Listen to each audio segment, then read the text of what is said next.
What is debt to equity ratio. Shares को खरीदने से पहले लाजमी ये चेक करें कि कौन सी कंपनी पर कितना डेट है। तो चलिए जानते हैं कि डेट टू इक्विटी रेशो क्या चीज है और इसे कैसे देखते हैं। डेट टू इक्विटी का फॉर्मूला होता है total date divided by total equity. मिसाल के तौर पर कोई कंपनी है जिसके ऊपर 1500 मिलियन का डेट है और 1000 मिलियन की इक्विटी, तो जब इसको डिवाइड करेंगे तो हमारे पास आंसर आएगा 1.5 या 150%। अब ये 1.5 का मतलब है कि कंपनी जो है ऑलरेडी डेप्ट में है और इसके लिए अनकंफर्टेबल पोजीशन है क्योंकि उसको हर माह जो है इसकी principal amount plus interest amount पे करना होगी। और डेप्ट बड़ी खतरनाक किस्म की लायबिलिटी है क्योंकि ये कंपनी को बैंकरप्ट भी कर देती है और जब कंपनी बैंकरप्ट हो गई तो जो आपने शेयर्स लिए हैं उसकी वैल्यू जीरो हो जाएगी।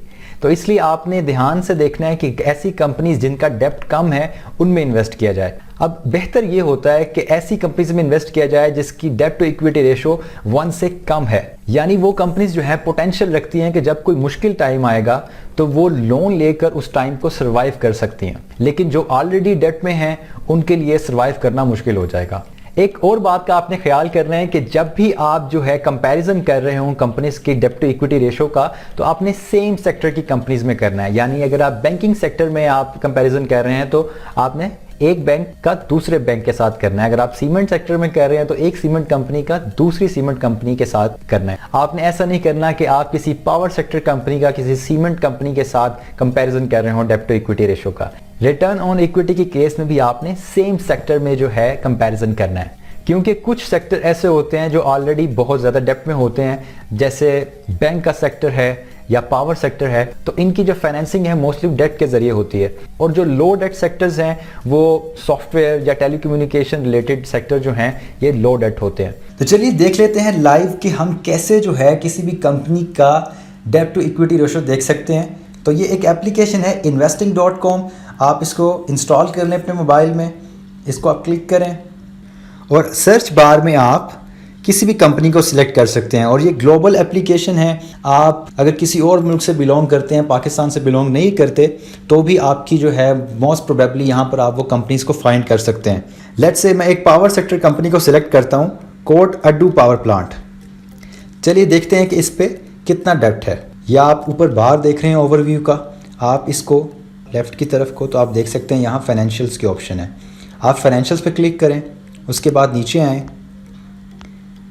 तो यहाँ पर आप देख सकते हैं कि टोटल डेट टू इक्विटी आपको दी हुई है 89%।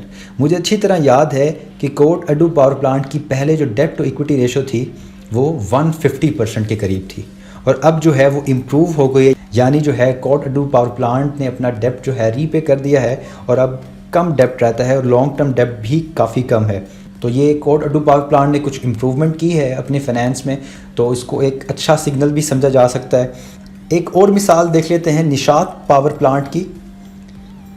अब देखते हैं कि इस पे कितना जो है डेप्ट है।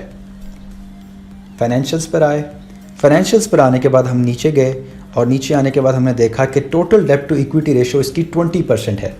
तो अगर आप अब डेप्ट टू इक्विटी रेशो से कंपेयर करें तो जो NPL यानी निशात पावर प्लांट है वो बेहतर है कोट अड्डू पावर प्लांट से। तो इस तरह से आप सेम सेक्टर में कंपनीज को कंपैरिजन कर सकते हैं on basis of these ratios.